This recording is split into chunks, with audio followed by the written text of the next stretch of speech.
এটা হচ্ছে আত্মশুদ্ধির মাস।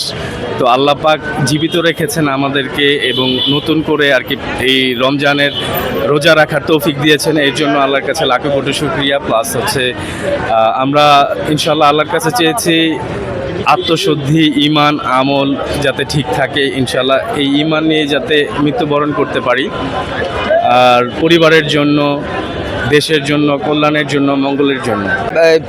প্রথম জুমা, রোজার প্রথম জুমা, সেই সুবাদে আমরা সবাই একসাথে নামাজ পড়ার কারণে দেখা গেছে একে অপরের প্রতি আন্তরিকতা, ভালোবাসা এটা বৃদ্ধি পাবে এবং আমরা একে অপরের জন্য দোয়া করব। তো আজকে এসে ডিএটি মসজিদে আমাদের সবাই খুব আনন্দ উপভোগ করতেছি এবং সবাই একসাথে জামাতে নামাজ পড়ার জন্য সবাই আনন্দ উপভোগ করতেছি। প্রথম জুমা, সেই সুবাদে আজকে আমাদের সবার বড় একটা জামাতে নামাজ পড়ার ইচ্ছার সুবাদে আমরা আসছি আজকে ডিএটি মসজিদে। সকলের জন্য দোয়া করব এবং সকলের গুনাহ মাফের জন্য মাগফিরাত কামনা করব এবং যারা কবরবাসী তাদের মাগফিরাত কামনা করব। পবিত্র মাহে রমজান উপলক্ষে আমরা রমজানের পবিত্রতা রক্ষা করার জন্য আল্লাহ তাআলার শুকরিয়া আদায়ে আসছি, জুমার নামাজ পড়তে, রোজা রেখে আসছি। আল্লাহ সামনে রোজা নসিবে রাখতে পারে, নাও রাখতে পারে। রমজানটা হলো আমরা দিনের বেলা আমরা না খেয়ে আমরা রোজা রাখি, মানে সবাই সাদেক থেকে শুরু করে সূর্য ডোবার পর্যন্ত আমরা দিনের বেলা পানাহার থেকে সব কিছু থেকে আমরা বিরত থেকে আমরা উপবাস থেকে রোজা রাখি। এটা অনেক স্বাস্থ্যগত উপকার আছে, আমাদের অনেক রোগ ব্যাধি থেকে আমরা মুক্তি পাওয়া যায়।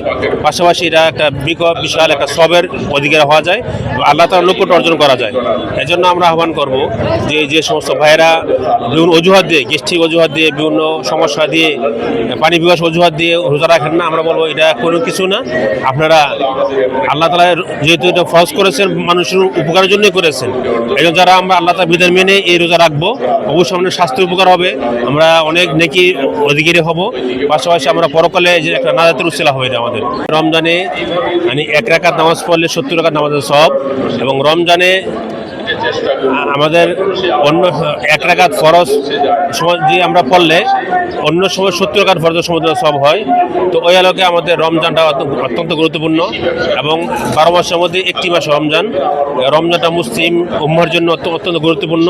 এবং এই রমজানে আমাদের প্রত্যেক কোরআন নাজিল হয়েছেন, যার কারণে পবিত্র কোরআনের সম্মানে রমজানের সম্মান হয়ে গেছে। মাহে রমজানের প্রথম জুম্মা, আজকে জুম্মা নামাজ পড়তে আসছি, খুব ভালো লাগছে। আত্মীয় স্বজনের জন্য দোয়া করলাম, এদের রহমতের 10 দিন আল্লাহ যেন আমার পরিবারের সকলকে হেদায়েত দান করে এবং সবাইকে সুস্থতার সাথে নেক হায়াত দান করে। আমার পরিবারে যারা নিহত হয়েছে, যারা কবরবাসী হয়েছে, আল্লাহ যেন সবার কবর আযাব মাফ করে দেয়। আল্লাহর কাছে এই প্রার্থনা করার জন্যই এই মাহে রমজানের প্রথম জুম্মার নামাজ আদায় করলাম। আজকে প্রথম জুম্মা, এই জুম্মায় আমরা নামাজ আদায় করেছি। ইনশাল্লাহ পুরা মুসলিম এবং জুলাই যোদ্ধাদের যারা শহীদ হয়েছেন, তাদের সকলের জন্য দোয়া করেছি। ইনশাল্লাহ যারা নিহত হয়েছেন তাদেরকে আল্লাহ যেন তাদের কবরখানা জান্নাতের বাগান বানিয়ে দেন।